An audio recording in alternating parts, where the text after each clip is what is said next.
Hello students, இன்றைக்கி நம்மளோட கிளாஸில் 9th மேத்ஸில் இருக்கக்கூடிய வடிவியல்ங்கிற பாடத்தில் குத்துக்கோட்டு மையம் வரைதல் தான் பார்க்க போகிறோம். அதில் பயிற்சி 4.5ல் 7வது சம் தான் பார்க்க போகிறோம். அதில் என்ன கொடுத்துருக்காங்கன்னா, ஏபி கோணம் பி பிசி இதோட அளவுகள் கொடுத்து இதை வச்சு ஒரு முக்கோணம் வரைஞ்சி அந்த முக்கோணத்துக்கு குத்துக்கோட்டு மையம் வரைய சொல்லியிருக்காங்க. ஸோ என்ன கிவன் டீட்டெயிலோ அதை இங்கே எழுதியிருக்கிறேன். ஏபி = 6 சென்டிமீட்டர், கோணம் பி 110 டிகிரி, பிசி 5 சென்டிமீட்டர்னு.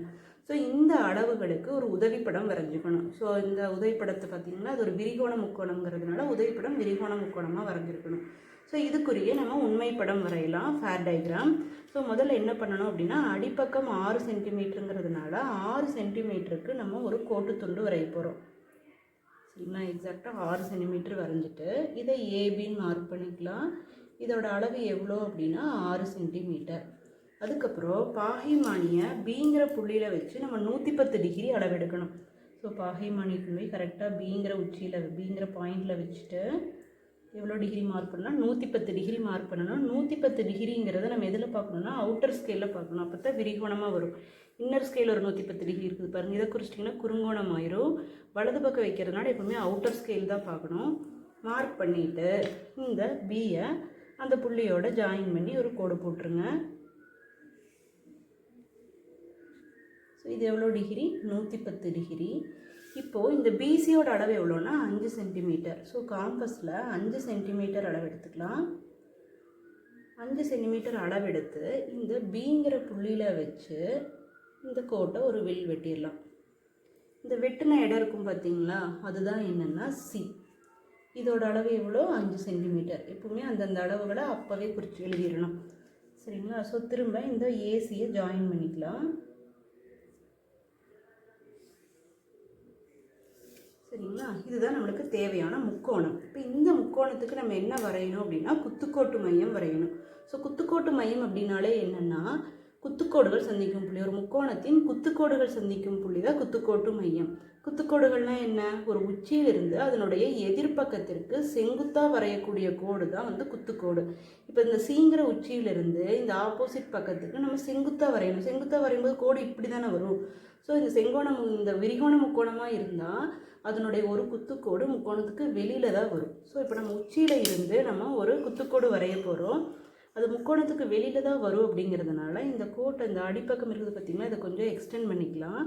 எக்ஸ்டெண்ட் பண்ணிவிட்டு இப்போ நான் என்ன பண்ண போகிறேன், சீலேருந்து ஒரு குத்துக்கோடு வரைய போகிறேன். ஸோ இந்த சீங்கிற உச்சியில் வச்சுட்டு இந்த பக்கத்தை விட கொஞ்சம் கீழே அளவெடுத்துங்க. அளவெடுத்து இங்கே ஒரு வில்லு, அதே மாதிரி இந்த சைடு எக்ஸ்டெண்ட் பண்ணி வச்சுருக்கிறேன் பார்த்திங்களா, அங்கே ஒரு வில் வெட்டிங்க. இந்த 2 வில்லு வெட்டிச்சு பார்த்திங்களா, இந்த கேப்பு, இந்த கேப்பில் பாதிக்கு மேலே அளவெடுத்து இங்கே ஒரு வில்லு, அதே அளவை மாற்றாமல் இந்த பாயிண்டில் வச்சு இன்னொரு வில் வெட்டிக்குங்க. இந்த 2 வில்லு வெட்டின இடத்த இந்த சீங்கிற உச்சியோடு இணைச்சிங்க அப்படின்னா அதுதான் நம்மளுக்கு தேவையான ஃபஸ்ட்டு குத்துக்கோடு. சரிங்களா? இது கரெக்டாக 90 டிகிரி இருக்கும். அப்போது சீங்கிற உச்சியிலிருந்து ஏபிங்கிற பக்கத்துக்கு வரைஞ்ச குத்துக்கோடு முக்கோணத்துக்கு வெளியில் வந்திருக்கு. இதே மாதிரி என்ன பண்ணணும் அப்படின்னா, பியிலேருந்து ஆப்போசிட் பக்கம் ஏசிக்கோ அல்லது ஏலேருந்து ஆப்போசிட் பக்கம் பிசிக்கோ ஒரு குத்துக்கோடு வரையணும். நம்ம இப்போ பியிலேருந்து வரைஞ்சிக்கலாம். ஸோ பியில் இருந்து ஆப்போசிட் பக்கமான ஏசிக்கு ஒரு குத்துக்கோடு எப்படி வரைகிறேன்னு பாருங்கள். ஸோ 2 வில் வெட்டிக்கிறோம். இந்த 2 வில்லு வெட்டின இந்த கேப் இருக்குது பார்த்திங்களா, இந்த கேப்பில் மோர் தேன் ஹாஃப் எடுத்து இங்கே ஒரு வில், அதே அளவை மாற்றாமல் இங்கே வச்சு இன்னொரு வில். இந்த 2 வில்லு வெட்டுச்சு பார்த்திங்கன்னா, இந்த வெட்டின புள்ளியை எது கூட இணைச்சிடணும்? பி கூட இணைச்சிடணும். பிங்கிற உச்சி கூட இணைச்சிடணும். ஸோ இதுதான் இந்த பக்கத்துக்கு வரைஞ்ச ஒரு குத்துக்கோடு. அப்போது இந்த இடத்துல இந்த வெட்டின இடத்த நம்ம ஏபிசின்னு வச்சுக்கிறோம். இதை டின்னு குறிச்சிக்கலாம், இதை ஈன்னு குறிச்சிக்கிறோன்னு வச்சுக்கோங்களேன். சிடிங்கிறது ஒரு குத்துக்கோடு, பிஇங்கிறது ஒரு குத்துக்கோடு. இந்த 2 குத்துக்கோடுகளும் வெற்ற இடம் தான் நம்ம என்னென்னு சொன்னால் குத்துக்கோட்டு மையம் சொன்னோம். ஆனால் 2 வெட்டவே இல்லை பார்த்தீங்களா. ஸோ எப்படி வெட்டுறதுனா, இந்த குத்துக்கோடுங்கிறது நம்ம இதை அப்படியே எக்ஸ்டெண்ட் பண்ணிக்கலாம். ஸோ இதையும் எக்ஸ்டெண்ட் பண்ணிவிட்டு இதையும் எக்ஸ்டெண்ட் பண்ணணும் அப்படின்னா ஒரு இடத்துல நம்மளுக்கு இன்டர்செக்ட் ஆகும். ஸோ அதுக்காக என்ன பண்ணுறேன், இந்த குத்துக்கோட்டை நான் இன்னும் கொஞ்சம் எக்ஸ்டெண்ட் பண்ணுறேன். இந்த குத்துக்கோட்டையும் அதே மாதிரி கீழே எக்ஸ்டெண்ட் பண்ணுங்கள், ஃபஸ்ட்டு வரைஞ்ச குத்துக்கோட்டை. இந்த 2 குத்துக்கோடும் கரெக்டாக இந்த பாயிண்ட்லேயே வெட்டுது பார்த்திங்கன்னா, இந்த வெட்டுற பாயிண்ட்டு ஹெச் தான் இந்த ஏபிசிங்கிற முக்கோணத்துக்கான குத்துக்கோட்டு மையம். ஸோ ஒரு விரிகோண முக்கோணத்துக்கான குத்துக்கோட்டு மையம் எங்கே வரும்னா முக்கோணத்துக்கு வெளியில் தான் வரும். ஒரு குறுங்கோண முக்கோணமாக இருந்தால் குத்துக்கோட்டு மையம் முக்கோணத்துக்குள்ளே வரும். ஒரு செங்கோண முக்கோணமாக இருந்தால் நம்மளுடைய குத்துக்கோட்டு மையம் கரெக்டாக செங்கோணம் உருவாகிற இடத்துலையே வரும். அந்த மாதிரி விரிகோண முக்கோணத்தினுடைய குத்துக்கோட்டு மையம் முக்கோணத்துக்கு வெளியில் வரும்.